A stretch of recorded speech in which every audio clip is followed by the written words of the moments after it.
Alright, आपको बताएं कि पाकिस्तान क्रिकेट टीम नए कप्तान बाबर आजम की क़यादत में दौरा वेस्ट इंडीज़ के लिए 13 जुलाई को रवाना होगी और क्रिकेट हलकों में उन्हें दोबारा कप्तान बनाने पर सवालात तो उठ ही रहे हैं।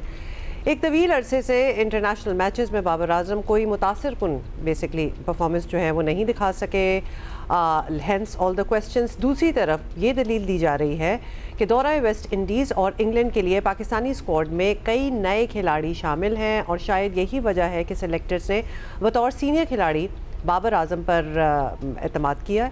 और बाबर आजम ने एक इंटरव्यू में बाय द वे कहा है कि माजी के तजुर्बात से बहुत कुछ सीखा है और इस बार बेहतर प्लानिंग और मुस्बत सोच के साथ लीड करेंगे। उन्होंने ये भी कहा कि प्रैक्टिस सेशन के दौरान वेस्ट इंडीज़ और इंग्लैंड की कंडीशंस को सामने रखते हुए प्रैक्टिस की है। बाबर ने जोर देकर कहा कि डिसिप्लिन, फिटनेस और परफॉर्मेंस, इन 3 चीज़ों पर समझौता नहीं होगा। He sounds very confident and obviously Babar can totally turn the game और अपना जब बेस्ट परफॉर्म कर रहे होते हैं तो उनसे बेहतर वैसे कोई होता नहीं है।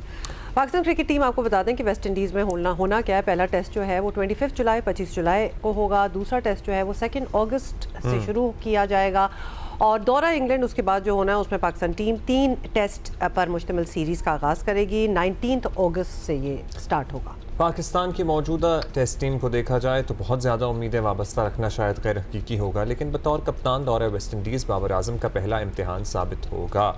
और बाबर की गुफ्तगू में देख रहा था तो मुझे ऐसा लग रहा था कि शायद उन्हें अंदाज़ा था कि वो कप्तान he sounded like he was already preparing for it. He knew. Suhail Imran मौजूद हैं और उनसे मालूम करते हैं कि ये बाज़गश तो थी, लेकिन ये बाबर को कब बताया गया या इन्फॉर्म किया गया या उनसे कब डिस्कशन हुई, ये सुहेल ही हमें कंफर्म कर सकते हैं। बताइएगा सुहेल। जी अस्सलाम वालेकुम अब्दुल्ला और हुमा, बहुत शुक्रिया आपका। अब्दुल्ला, आपको याद होगा जुमे के रोज़ शायद गुफ्तगू जो है वो थोड़ी सी ओवरलैप हो गई थी और मैंने उस दिन पहली मरतबा ऐसा था कि बाबर आजम का नाम आया था और मैंने जिक्र किया था, जिसके बाद आपने राशिद भाई से बाबर आजम के हवाले से पूछा था क्या उनको कप्तानी कबूल करनी चाहिए या नहीं करनी चाहिए। ये वो दिन था जब पहली मरतबा ये चीज़ सामने आई थी कि बाबर आजम का जो रिकमेंडेशंस गई हैं, जो सिलेक्शन कमेटी से और दूसरे लोगों से मांगी गई थी, वो जो रिकमेंडेशन चेयरमैन पीसीबी के पास गई हैं उसमें बाबर आजम का नाम सर फहरिस्त है और उसके बाद नाम सलमान अली आगा का, और फिर 0.1% आप कह सकते हैं कि उम्मीद थी कि शायद शान मसूद अपनी कप्तानी बचाने में कामयाब हो जाए, लेकिन ऐसा नहीं हुआ था। जहाँ तक बाबर आजम की बात है, इससे पहले जब 20 मई को ये फैसला हुआ था कि वेस्ट इंडीज जब जाएगी तो पाकिस्तान टीम नए कप्तान के साथ जाएगी और उसके 2-3 रोज के बाद इसी प्रोग्राम में डिस्कशन हुई थी, तब सलमान अली आगा स्ट्रॉन्ग कैंडिडेट थे और यही मैंने तब आपसे कहा था कि शान मसूद तो डेफिनेटली कप्तान नहीं होंगे। उसके बाद खासी चीज़ें भी आई, अनफोल्ड हुई, इवॉल्व हुई और सब ने शान मसूद के बारे में ही कहा था। लेकिन जहाँ तक बाबर आजम की बात है, जो सवाल आपने पूछा कि बाबर आजम से कब पूछा गया, बाबर आजम के साथ संडे के रोज़ अनाउंसमेंट होती है, फ्राइडे को नाम सामने आता है, तो इन 2 दिनों के अंदर जो है वो पाकिस्तान क्रिकेट बोर्ड के हाई ऑफिशियल्स जो हैं उनके साथ बाबर आजम की मुलाकात होती है और उसमें तमाम तर चीज़ें जो हैं वो डिस्कस की जाती हैं। उससे पहले चंद रोज़ ही पहले की बात है कि सिलेक्टर्स में से और ख़ासतौर पर आकिब जावेद ने बाबर आजम से इस हवाले से बात की थी। ये कोई बहुत पुरानी सिलसिला जो है वो चलता हुआ नहीं आ रहा था कि जब आप बांग्लादेश से 20 मई को टेस्ट सीरीज़ हारते और उसके बाद बाबर आजम से गुफ्तगू शुरू हो गई थी।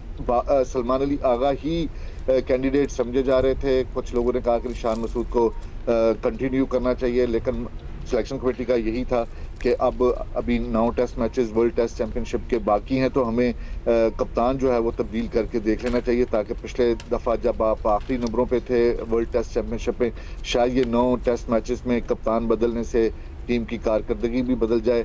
यही वजह है कि टीम जो अनाउंसमेंट की गई वो उसका न्यूक्लियस भी आपने देख लिया कि ज़्यादातर खिलाड़ी जो हैं उसमें आपको नए खिलाड़ी नज़र आ रहे हैं, नौजवान खिलाड़ी नज़र आ रहे हैं, कम तजुर्बाकार खिलाड़ी नज़र आ रहे हैं। तो वो एक मैसेज भी देना है कि आगे हम लोग इसी डगर पे चलेंगे, यही एक तरीकाकार होगा कि हमने अपनी टेस्ट टीम को इसी तरह लेकर आगे चलना है।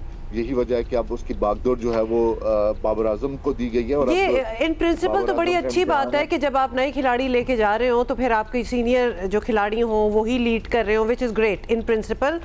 लेकिन हमें सिर्फ ये शक है, as much as we love Babar Azam, Babar Azam की अपनी परफॉर्मेंस भी इतनी अप टू द मार्क नहीं रही जो कि द बाबर आजम से हम एक्सपेक्ट कर सकते हैं और जो वो करके दिखा चुके हैं। So we are just wondering कि एक उनको कप्तानी दी जाए जिसका एक एक्स्ट्रा एडिड प्रेशर होता है, वो उनकी अपनी परफॉर्मेंस पे भी मुतासिर कभी कभार हो जाता है और बाकी खिलाड़ी नए हों।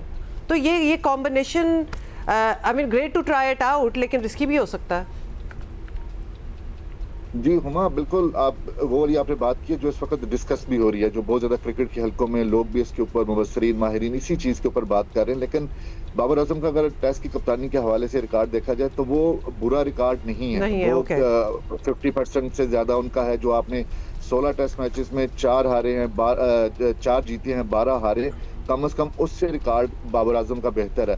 नो डाउट बाबर आजम ने पिछले 3 सालों से कोई सेंचुरी स्कोर नहीं की, उनकी कंसिस्टेंसी टेस्ट क्रिकेट में उस तरह की नहीं है जिस तरह की उनके टैलेंट से डिमांड की जाती है। लेकिन ये जरूरी भी नहीं है कि अगर आप माजी में एक नाकाम साबित हुए, उस तरह अच्छी परफॉर्मेंस नहीं दे सके और आपको हटाया गया एज ए कैप्टन, तो अब दोबारा नए सिरे से आपकी कप्तानी में भी फर्क नजर ना आए और बाकी जो टेस्ट मैचेस हैं वो उसमें आपकी कारकर्दगी भी अच्छी ना हो। जो पॉइंट्स रेज किए जा रहे हैं इस वक्त माहिरीन की तरफ से, जो शायकीन क्रिकेट हैं, वो बिल्कुल वैलिड है, उसमें कोई दो राय नहीं है। लेकिन अब ये ऐसा मुमकिन नहीं है कि अब अगर नया टेनोर मिला है बाबर आजम को तो वो वाली चीजें उसी में वही कंटिन्यू करती हैं। बिल्कुल आप सही कह रहे हैं और खैर That is right, और डेफिनेटली वो एक नई एनर्जी के साथ आए होंगे और उनको भी तो पता ही है कि ये सारी कॉन्वर्सेशंस हो रही हैं। फिर कुछ सीनियर लोगों के कुछ ऐसे बयानात भी हमने देखे जो वाबस्ता रहे हैं, मतलब अहम ओहदों पे पाकिस्तान क्रिकेट बोर्ड पे। उन्होंने कहा जी कोई भी कप्तान बना लें, पाकिस्तान की परफॉर्मेंस जैसी है वैसी ही रहेगी।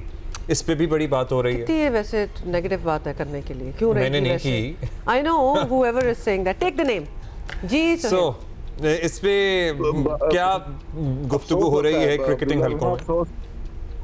अफसोस होता है इस चीज का। अगर अब आपने कप्तान बना दिया बाबर आजम को, बाबर आजम इस वक्त एक बैटर्स में एक बड़ा नाम रहे हैं। नो डाउट उनकी बातें बिल्कुल दुरुस्त हैं कि उनकी परफॉर्मेंस अच्छी नहीं है, लेकिन सम टाइम चीजें सामने ये आती हैं कि शायद कोई उनको बिल्कुल बातें नहीं है बाबर आजम, वो सिर्फ और सिर्फ उनके हवाले से नेगेटिविटी जो है वो फैलाने की कोशिश की जाती है। नो डाउट बाबर आजम ने उस तरह परफॉर्म नहीं किया किसी भी आईसीसी टूर्नामेंट में। अच्छा, या तो ये बाबर आजम के लिए थी स्टेटमेंट या फिर ये ओवरऑल सिस्टम के लिए थी कि जब तक हम सिस्टम नहीं ठीक करेंगे, कप्तान आप कोई भी बना दें, पाकिस्तान की परफॉर्मेंस बेहतर नहीं हो सकती।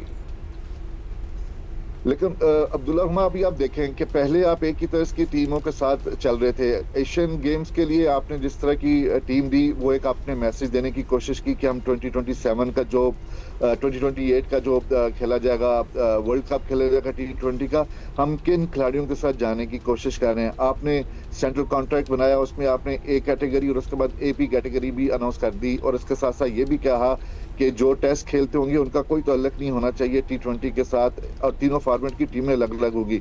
ये तमाम मैसेजेस हैं।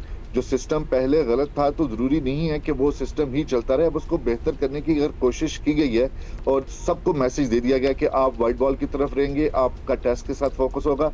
अब अगर बाबर आजम ये समझते हैं कि वो कल को T20 भी खेलेंगे तो मेरा ख्याल है ये उनकी खामख्याली होगी। अब बाबर आजम AB कैटेगरी में होंगे और वो टेस्ट के साथ साथ वनडे भी कंटिन्यू करेंगे, लेकिन जो T20 क्रिकेट है वो उनको सेक्रीफाइस करना पड़ेगी। बल्कि सेक्रीफाइस ये मैसेज दे दिया गया। इसी तरह टेस्ट में आपने अगर आप देखें तो टेस्ट में जिस तरह के खिलाड़ियों को लाया गया है, ये जिस तरह आप उनके ऊपर डिपेंड कर रहे हैं, आप उनको मौका भी दे रहे हैं, तो उससे भी आप अंदाजा लगा लें कि आगे जो है जो नौजवान और जो बेहतर परफॉर्मेंस देने वाले डोमेस्टिक क्रिकेटर्स हैं वही हवाले किए जाएंगे बाबर आजम को। इसलिए मोस्ट सीनियर तरीन पाकिस्तान क्रिकेट का जो खिलाड़ी है उसको कप्तानी दी गई है ताकि ये नौजवान खिलाड़ी हैं उनको साथ लेकर चल सकें और एक अपने आप को डिफरेंट लीडर साबित करें उस टेन्योर से जो पीछे 4-5 साल पहले जो वो गुजार चुके हैं 2023 तक, उससे वो डिफरेंट नजर आए। जिस तरह उन्होंने अपने इंटरव्यू में भी कहा है और जो हमें भी लगता है, जो हम लोगों ने उनको ग्राउंड में भी देखा है, तो आपको एक डिफरेंट रूप में नजर आएंगे Babar Azam as a leader.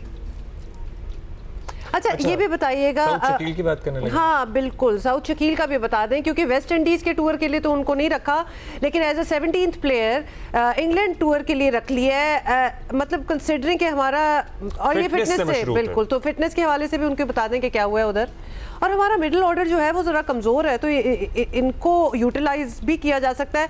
अगर वो नहीं होंगे तो 17th कौन होगा फिर? अब्दुल्ला रहमान, थोड़ा सा मैं अगर न्यूट्रल होकर बात करूं तो मैं थोड़ी सी ज्यादती की गई है साउथ शकील के साथ। दो खिलाड़ी थे ऐसे जिनके फिटनेस टेस्ट होते हैं और दोनों फिटनेस टेस्ट क्लियर करते हैं। मोहम्मद रिजवान है और साउथ शकील है। और मोहम्मद रिजवान तो टीम में जगह बनाने में कामयाब हो जाते हैं, लेकिन साउथ शकील जो है वो जगह बनाने में कामयाब नहीं होते।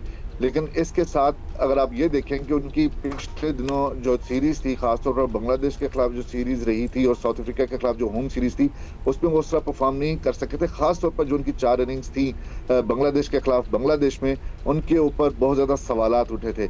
अब मैनेजमेंट ने जो यहाँ पर है नेशनल क्रिकेट अकेडमी में और सेलेक्टर्स हैं, वो उन्होंने ये कहा था कि अगर आप 1 महीना और काम कर लेते हैं अपनी टेक्निक के साथ तो आप बेहतर हो सकते हैं। फिटनेस मजीद बेहतर हो जाएगी, टेक्निक जो आपको फॉल्ट आ रहा है वो भी मजीद बेहतर हो जाएगा और वो इंग्लैंड में जो 3 टेस्ट मैचेस हैं उसमें आप शामिल होंगे।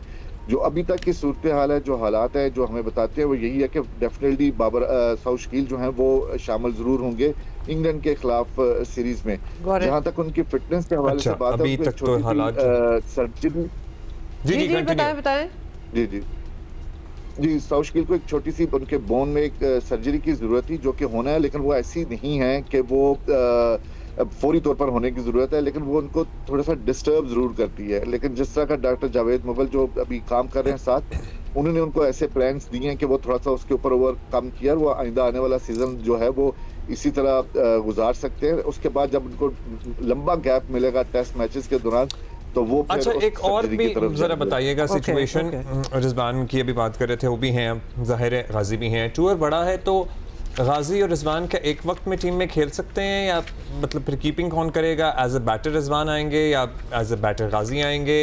इस बारे में कोई डिस्कशन है?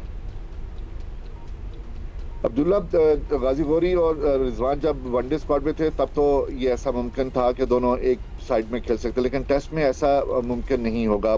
सिर्फ और सिर्फ दूसरा जो विकेट कीपर रखा गया है गाजी गौरी को, फर्स्ट चॉइस जो आपके हैं वो मोहम्मद रिजवान ही हैं। और जो वो आपको पता है जैसे कंकशन होते हैं वो वाला, उसकी वजह से दूसरे विकेट कीपर को लाइक टू चेंज के लिए रखना पड़ता है, तो इसलिए दूसरा विकेट कीपर अब लाजमी करार दे दिया गया है। फर्स्ट चॉइस रिजवान ही है। दोनों, मुझे नहीं लगता कि आपके पास इतने नौजवान खिलाड़ी मिडिल ऑर्डर में हैं आपके पास जिनको आपने आजमाना भी है, मौका भी देना है, तो उनके होते हुए शायद ही ऐसा मैनेजमेंट या कप्तान सोचेंगे कि जी गाजी गौरी को भी उसी टेस्ट मैच में खिला लिया जाए और मोहम्मद रिजवान को भी उसी टेस्ट में खिलाया जाए। अच्छा, ऑलराइट। अब thank you Suhail Imran for all that's that you gave.